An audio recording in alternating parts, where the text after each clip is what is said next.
मृत्यूपर्यंत नाही, मृत्यूपलीकडे या सिरीजमध्ये आपले स्वागत आहे. आज आपण समजून घेऊया मृत्यू म्हणजे काय.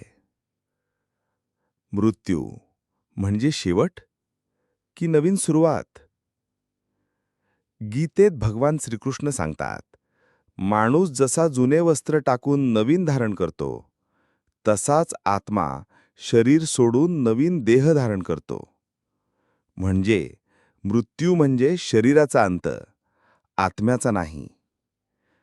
मृत्यू म्हणजे काय हे जर आपण नीट समजून घेतले तर मृत्यूविषयीची अनायास वाटणारी भीती निर्माण होणार नाही.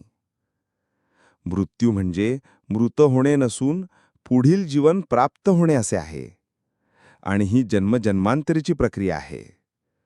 म्हणून मृत्यू म्हणजे आयुष्याच्या दुसऱ्या अध्यायाची सुरुवात. असेच विचार शास्त्राच्या प्रकाशात समजून घेऊया. रोज एक विचार, एक सत्य. पुढील भाग 2 मध्ये पाहू, मृत्यूची भीती का वाटते.